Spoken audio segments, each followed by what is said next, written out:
자, 오늘은 우리 머신러닝이 무엇인지에 대해서 한번 알아보는 시간 갖도록 하겠습니다. 자, 머신러닝은 무엇이냐면요. 우리 한글로 하자면 기계학습이라고 얘기할 수 있는데요. 정의를 보면 명시적인 프로그래밍 없이 컴퓨터가 학습하는 능력을 갖추게 하는 연구 분야를 우리 머신러닝 분야라고 합니다.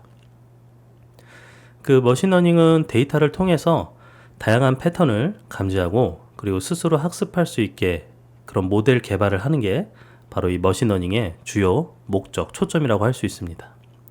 여기에서 다시 정리하자면 명시적인 프로그래밍이 없다. 우리 컴퓨터 프로그램을 만들려면 프로그래밍을 하잖아요. 근데 어떤 동작을 위해서 프로그래밍을 하는 게 아니라 컴퓨터가 학습하는 능력을 갖추게 하도록 뭔가 만들어내는 그런 형태가 바로 머신러닝 분야입니다.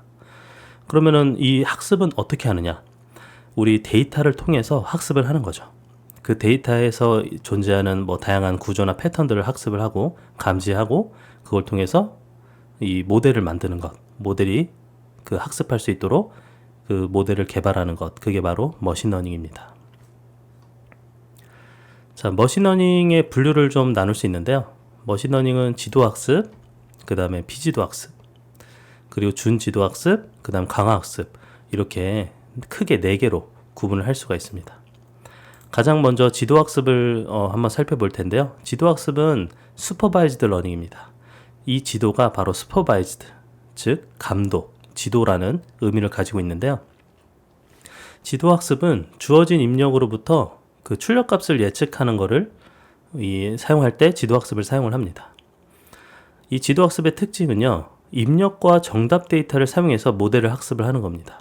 즉 정답 데이터가 있습니다. 입력과 함께 정답을 주는 거죠.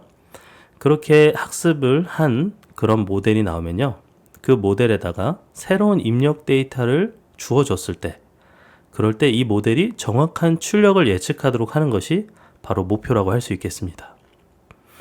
물론 이 정답 데이터를 만들려면요, 이런 지도학습 알고리즘을 돌리기 위한 학습 데이터를 만드는 것 자체가 이 입력과 정답, 이 페어로 있어야 되잖아요. 그래서 사람들의 노력과 리소스가 필요합니다. 그러나 이거를 한 번만 잘 해두면요, 그 지도학습은 높은 성능으로 이 결과를 도출할 수가 있겠죠. 그 대신에 입력과 정답이라는 데이터를, 레이블링을 다 작업을 해야 된다는 그런 좀 단점이 있습니다. 자, 그리고 분류와 회귀인데요. 지도학습은 알고리즘 자체로 크게 분류와 회귀로 나눌 수 있습니다. 분류는 클래시피케이션, 회귀는 레그레션, 이렇게 구분을 하는데요.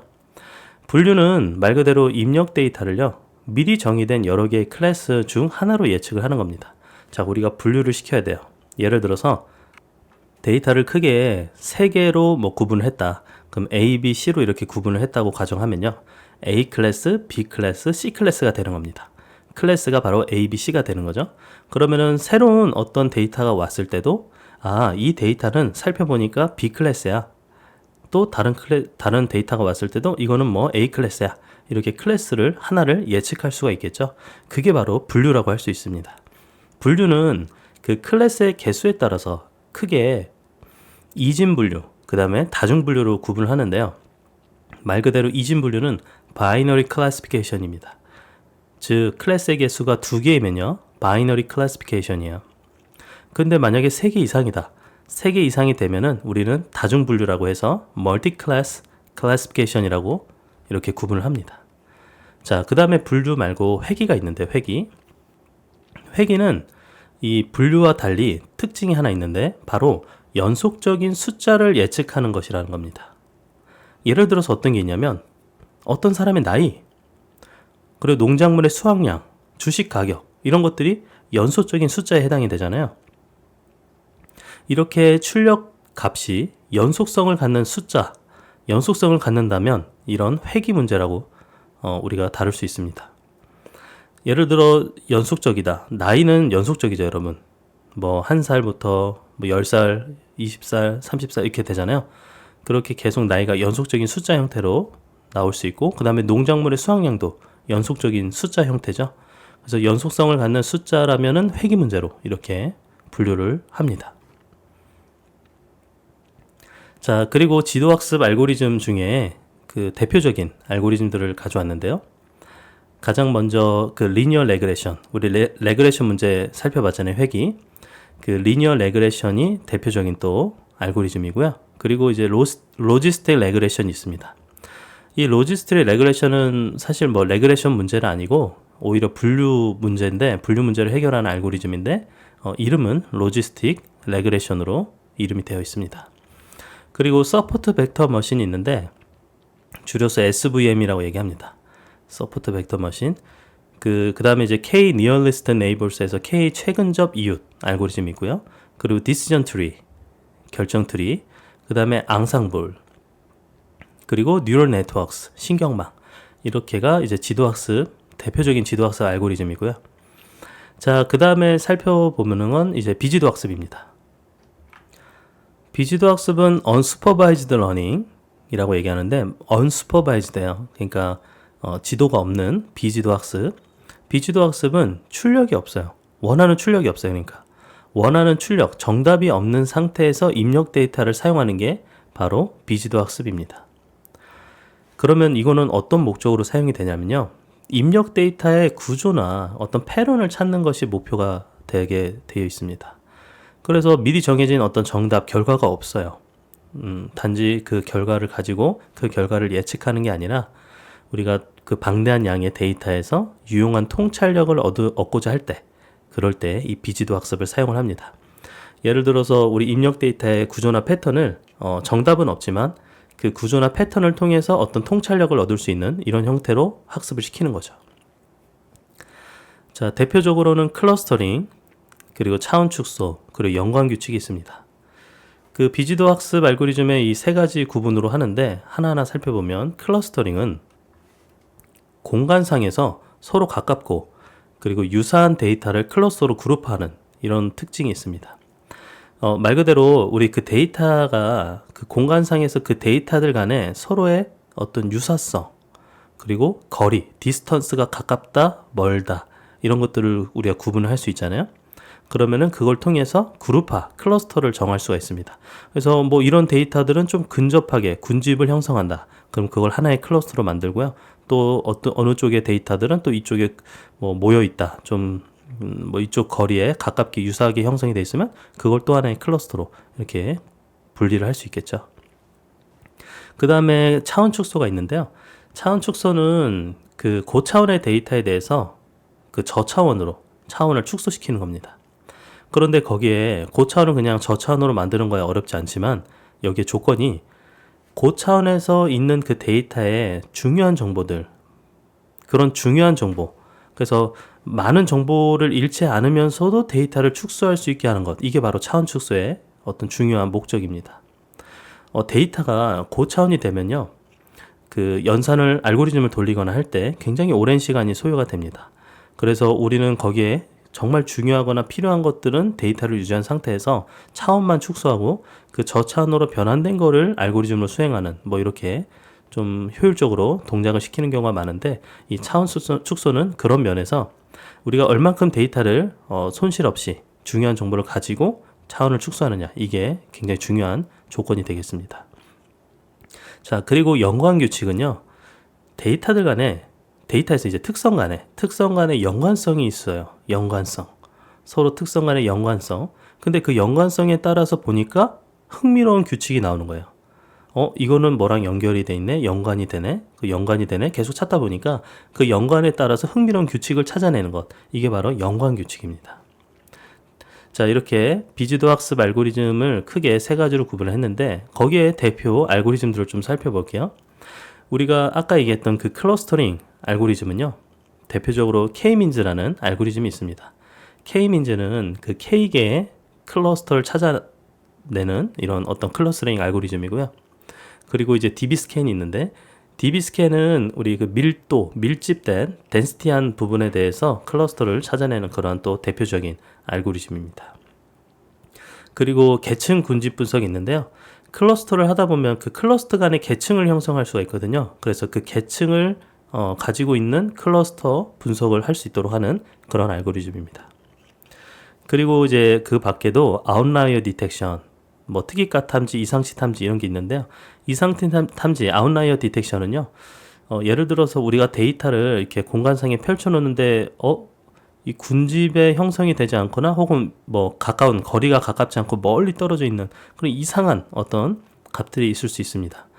그런 거는 어디에 쓰냐면 그 이상한 값들만 찾아내는 방법이에요. 예를 들어서 우리 신용카드가 대표적인 예인데 신용카드를 쓰다 보면은 그 신용카드는 보통 뭐 이렇게 일반적으로 쓰는 패턴이 있잖아요. 그런 패턴이 있는데 어떤 사람이 신용카드를 이제 계속 쓰다가 쓰는 패턴이 있는데 그거와 다른 패턴으로 신용카드 거래가 됐다. 혹은 국내에서 계속 쓰는 카드인데 갑자기 해외에서 결제 시도가 있었다. 뭐 이런 것들이 갑자기 패턴을 벗어나는 그런 이상치를 나타내는 그 값이 나오겠죠. 그걸 왜 신용카드에서 사용하냐면 신용카드가 도난이 됐을 경우에는요. 일반적으로 쓰는 패턴이 아니라 갑자기 고액의 명품을 긁는다거나 혹은 해외에서 신용카드 결제를 한다거나 뭐 이런 이상한 어떤 패턴을 보일 때 이거는 그 도난당한 신용카드다. 이런 걸 탐지를 하거든요. 그래서 이런 이상치 탐지가 이런 분야에 또 사용이 됩니다. 그리고 이제 그 Dimensionality Reduction 차원 축소가 있는데요. 그 차원 축소에는 대표적인 게 바로 PCA라고 하는 Principal Component Analysis라고 하는 그 주성분 분석 알고리즘이 있습니다. 이거는 데이터에 대해서 우리가 주 성분이라고 할 수 있는 그 성분을 찾아내요. 그 주성분을 찾아내고 그 주요한 그 컴포넌트 그것을 기반으로 차원을 축소하는 이런 방법입니다. 그렇기 때문에 이제 주요한 정보들은 가지고 있는 상태에서 차원을 축소하는 거죠. 그리고 PCA 그 주성분 분석에 커널 방법을 도입한 커널 PCA가 있고요. 그리고 대표적으로 TSN이라는 또 차원 축소 방법이 있습니다. TSN은 그 시각화에서도 이제 많이 사용을 하는데 Distributed Stochastic Neighbor Embedding입니다. 이거는 그 확률적으로 스토캐스틱하게 그 네이버들을 찾아가지고 그거를 이제 인베딩하는 형태로 차원을 축소를 합니다. 그리고 이제 연관 규칙이 있는데 Association Rule Learning이라고 합니다. 그 Association Rule은 그 대표적으로 A priori 알고리즘, 그 다음에 ECLED 알고리즘이 있습니다. 자, 그리고 우리 또 살펴볼 거는 준지도 학습이 있습니다. 준지도 학습은 세미 슈퍼바이즈드 러닝이에요. 세미가 붙었죠, 세미. 이 의미가 뭐냐면 이거는 레이블이 있는 것도 있고 없는 것도 있는 그런 혼합된 형태에서 학습을 할 때 바로 세미 슈퍼바이즈드 러닝이라고 합니다. 우리 레이블이 있으면 뭐였죠? 레이블이 있다, 정답이 있다. 정답이 있으면 지도 학습이라고 하고 그게 없으면 비지도 학습이라 했는데 이 준지도 학습은 레이블이 있는 것과 없는 것이 혼합되어 있는 형태에서 사용이 된다는 겁니다. 그래서 일반적으로는 그 데이터들이요, 레이블이 다 있는 경우가 뭐 거의 없습니다. 왜냐? 여러분들 레이블을 다는 것 자체가 뭐라고 그랬죠? 사람들의 노력과 리소스가 필요하다고 그랬죠. 그렇기 때문에 그 레이블을 전체 다 있는 데이터를 구하는 것 자체가 어려울 수가 있습니다. 그래서 일반적으로는 일부 데이터에만 레이블이 있는 경우가 많이 있습니다. 그러면 이 준지도 학습은요, 대부분 뭐 이 준지도 학습의 방법은 지도 학습 알고리즘과 그리고 비지도 학습의 알고리즘을 조합해서 구성을 해요.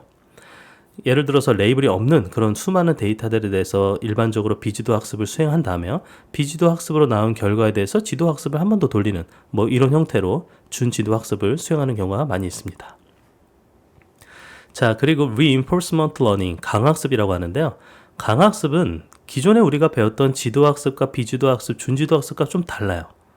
무엇이 다르냐면 지도 학습은 정답이 있다, 비지도는 정답이 없다, 준지도는 뭐 레이블이 반반 있다, 뭐 이런 식으로 뭐 우리가 그 레이블의 유무에 대해서 판단하는데 강학습은 그게 아니라 피드백을 기반으로 하는 학습 방법이다라는 차이가 굉장히 큰 차별점입니다. 강학습은 그 동적 환경 내에서 서로 상호작용하는 그런 피드백이 있는데 그 피드백을 기반으로 학습을 수행을 하는 겁니다. 예를 들어서 이제 그 에이전트가 하나 있다고 치면요, 그 에이전트가 지금 현재 있는 그 환경을 관찰합니다. 동적 환경이죠. 그 환경을 관찰하고 그 관찰된 환경 속에서 행동을 실행을 해요. 액션을 취하는 겁니다. 이 환경이 이래, 이 관찰하니까 이래, 이러니까 이런 행동을 취하겠어. 그리고 액션을 실행을 합니다. 액션을 한 다음에 거기에 따라서 이 피드백을 받아요. 피드백은 말 그대로 리워드, 보상이 있을 수도 있고요, 페널티, 벌점이 있을 수도 있습니다.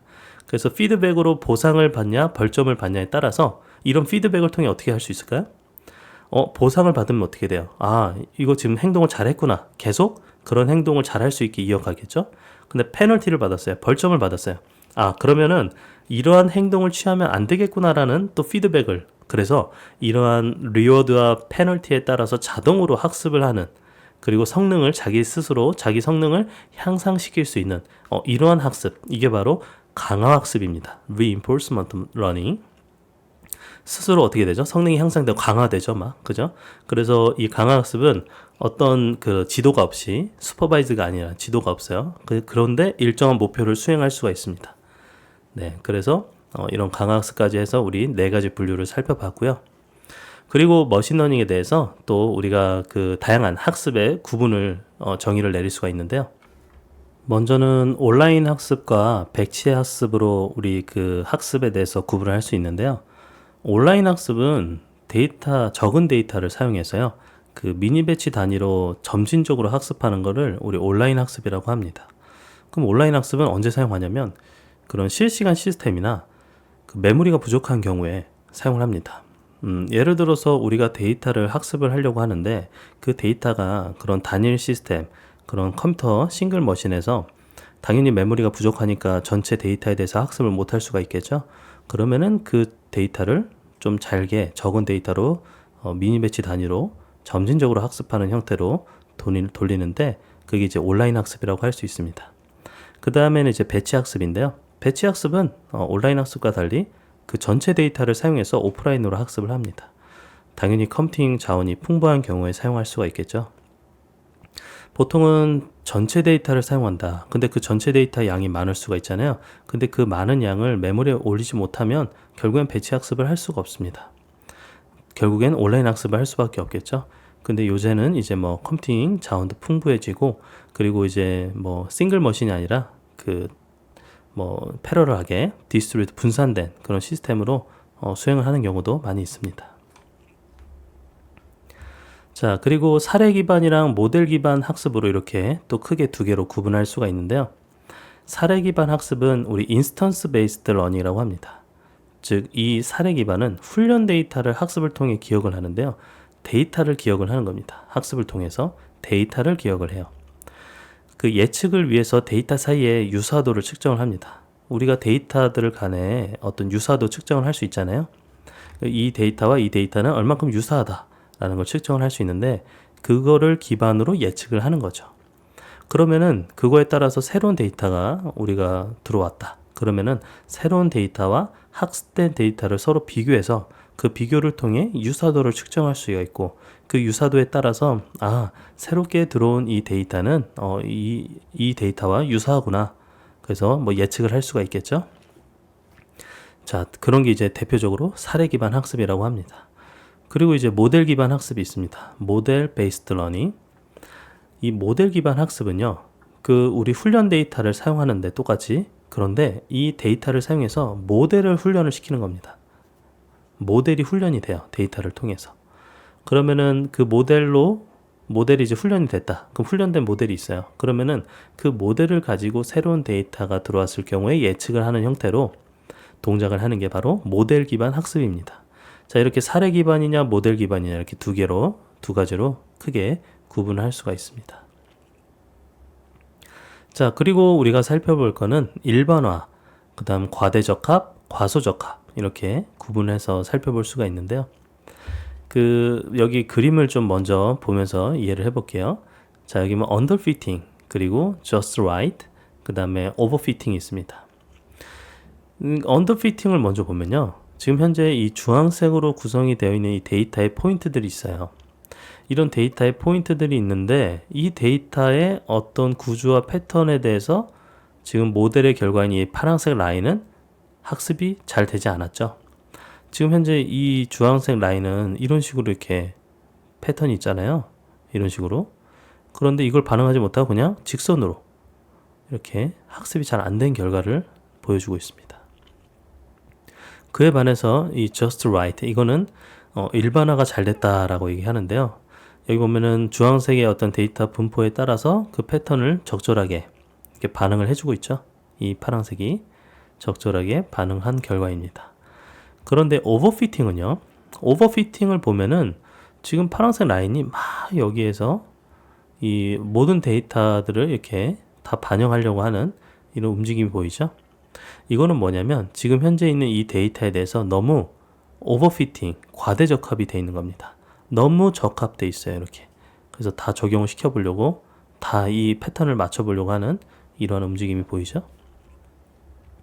자, 상세하게 우리 일반화부터 그 개념을 이해해 볼게요. Generalization, 일반화는요. 일반적으로 우리 지도학습 모델에 대해서 학습 데이터로 훈련을 시키잖아요. 그리고 훈련된 결과가 평가 데이터에 대해서도 정확하게 예측하기를 기대하는 게 바로 이 일반화입니다. 자, 우리가 일반화를 측정하기 위해서, 이거 이제 좀 이따가 볼 텐데, 일반화를 측정하기 위해서 훈련 데이터와 평가 데이터로 이렇게 구분을 하는데, 훈련 데이터를 통해서 학습이 잘 시켜놨더니 그 학습된 게 평가 데이터에서도 잘 좋은 평가 점수를 내준다. 그러면요, 아, 이 모델은 일반화가 잘 됐구나 라고 이야기를 할 수가 있습니다. 그런데 이 일반화는요, 항상 잘 되는 것이 아니에요. 그래서 이 훈련된 데이터가 그 평가 데이터에 대해서도 잘 반영을 되는지 안 되는지가 굉장히 중요한 그 일반화, 그 로스를 측정하는 중요한 척도가 되겠죠. 자, 그리고 이제 과대적합, 오버피팅입니다. 오버피팅은 그 주어진 훈련 데이터에 대해서 이제 복잡한 모델을 사용할 때요. 모델이 좀 복잡해요. 그래서 모델이 훈련 데이터에 대해서 굉장히 높은 성능의 정확한 성능을 보여줍니다. 그러나 평가 데이터에 대해서는 낮은 성능을 보여줄 때, 아, 얘는 오버피팅 돼 있구나 라고 이야기를 할 수가 있습니다. 즉, 그 모델이 주어진 훈련 데이터는 잘 예측을 하는데 일반적인 특징을 학습하지 못하는 거죠. 그래서 이제 그 평가 데이터에 대해서는 낮은 성능을 보이게 되는 겁니다. 자, 이런 문제를 오버피팅이라고 하는 거죠. 자, 그리고 이제 언더피팅이 있습니다. 언더피팅은요, 그 과대적합의 오버피팅의 반대죠. 언더피팅. 얘는 훈련 데이터도 너무 훈련 데이터에 비해서 모델이 너무 간단해요. 모델이 너무 심플하거나 혹은 그 모델 자체가 데이터에 어떤 존재하는 다양한 피처들, 정보들을 학습하지 못할 때 이런 언더피팅 문제가 발생을 합니다. 뭐 이런 경우에는 뭐 결론적으로는 훈련 데이터에 대해서도 성능이 나쁘고 평가 데이터에 대해서도 낮은 성능을 보인다.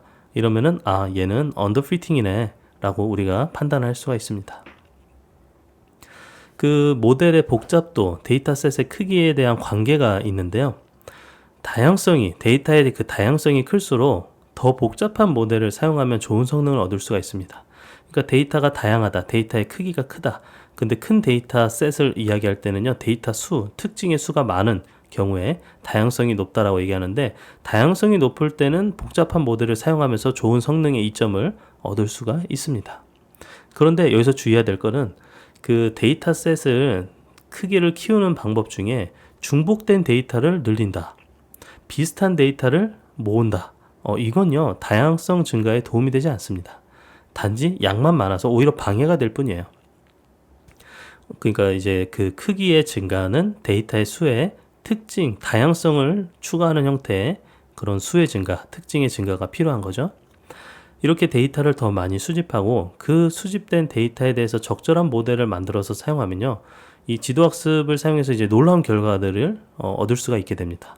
뭐 99%, 95% 이상이 되는 이런 성능을 보여주는 뭐 이런 놀라운 어떤 결과를 볼 수가 있겠죠. 자, 여기 차트를 잠깐 보면요, 우리 이렇게 로스가 있습니다. 얼만큼 로스가 있는지에 대한 어떤 기준 스코어가 있고요. 그리고 이 X축에는 모델 컴플렉시티가 있죠. 모델 컴플렉시티는 모델의 복잡도 증가입니다. 자, 모델이 복잡하면 복잡할수록 무슨 문제가 있다고요? 오버피팅 된다고 했죠. 데이터에 비해서 너무 모델이 복잡하면요. 지금 보면은 두 가지 로스 라인이 있는데요. 보면은 제너럴라이제이션 로스와 트레이닝 로스가 있습니다. 트레이닝 로스는 당연히 모델의 컴플렉시티가 높을수록 떨어지겠죠. 훈련이 잘 되는 거죠. 훈련이 잘 돼도 뭐가 중요하다고요? 얼만큼 일반화가 되느냐가 중요하다고 그랬잖아요. 그럼 여기 지금 제너럴라이제이션 로스를 보니까 여기가 최소점이에요. 그러니까 여기선 다시 올라가죠. 그러니까 이 이상으로 학습을 하게 되면 결국엔 오버피팅 문제가 되는 겁니다. 이 트레이닝에 대해서는 잘 되지만 일반화에 대해서는 성능이 나오지 않는 이런 문제가 되겠죠. 그리고 언더피팅은 말 그대로 로스가 둘 다 이 높은 상태, 학습이 잘 안 된 거죠. 모델이 너무 심플하거나요. 언더피팅. 그러면 결론적으로 우리가 찾아야 될 건요, 오버피팅도 아니고 언더피팅도 아니고 적절한 그 옵티멈 포인트를 찾아내는 게 중요합니다. 즉 트레이닝도 잘 되지만 일반화 성능이 최적으로 잘 되는, 그러니까 그 바깥의 새로운 데이터에 대해서 사용할 수 있는 그런 모델 결과는 결국엔 일반화 성능에 달려 있습니다. 우리가 아까 살펴봤듯이 그 훈련 데이터와 평가 데이터를 이렇게 나눈다고 그랬잖아요. 일반화를 체크하기 위해서. 머신러닝 모델은요, 일반화 성능을 측정하는 방법을 사용할 때 그냥 데이터셋을 통째로 훈련하는 게 아니라 이걸 구분을 합니다. 트레이닝과 테스팅으로 목적에 따라서 구분을 해서, 예를 들어 트레이닝 셋으로는 모델을 학습하는 데 사용하고요, 테스팅 셋은요 모델의 일반화 성능을 측정하는 데 사용하는 거죠. 왜냐면 훈련된 데이터와 별도로 테스팅 데이터는 지금까지 훈련에 사용되지 않은 데이터잖아요. 그러니까 트레이닝 데이터로만 훈련을 시킨 모델을 가지고 그 모델이 일반화가 잘 되는지 안 되는지를 테스팅 셋으로 사용할 수가 있는 겁니다. 일단 모델을 훈련시킬 때 사용하는 방법이, 그 모델에는 하이퍼 파라미터와 같은 그 알고리즘을 조절하기 위한 그 사전에 정의된 파라미터들이 있어요. 그래서 그런 파라미터들을 조금씩 조절하면서 이런 어떤 훈련을 어떻게 시킬지가 결정이 되는데, 그 하이퍼 파라미터를 사용해서 이제 열심히 훈련을 합니다. 그리고 이제 테스트 셋을 사용해서 여러 모델을 평가하게 되면요, 결론적으로는 또 테스트 셋의 과대 적합이 되게 돼 있습니다. 그래서 이때는 모델 선택을 위해서 훈련 셋, 테스트 셋, 그리고 밸리데이션, 검증을 위한 셋으로 구분합니다. 자, 그리고 또 우리가 테스트 셋을 트레이닝 셋과 테스팅 셋으로 구분하는데, 여기에 크로스 밸리데이션, 검증을 위해서 크로스 밸리데이션, 교차 검증에 해당하는, 그러니까 이 트레이닝 셋을요 K개만큼으로 또 나눕니다. 나눠서 이걸 계속 교차적으로 검증하는 데 사용을 하는 거죠. 제대로 뭐 성능을 평가를 할 수 있게요. 자, 이렇게 해서 지금 현재 머신러닝 그 뭐 데이터셋 개념부터 시작해서 그 우리 과대적화, 과소적화, 일반화 이런 개념들 살펴봤고요. 그리고 학습을 러닝에 대한 종류들, 그 다음에 그 다양한 머신러닝 분류에 대해서 좀 핵심이 되는 그 알고리즘들, 이런 것들을 살펴봤습니다. 이제 뭐 더 사실 머신러닝에 대한 어떤 개념이나 이런 것들은 뭐 좋은 또 서적도 있고 사이트도 있고 하니까요. 더 좋은 뭐 필요한 정보가 더 있다면 그 외부 참고 문헌을 참고하시고요. 그리고 지금 현재 우리가 다룬 내용은 그 머신러닝의 핵심이 되는 부분들만 이렇게 요약 정리해서 살펴보았습니다.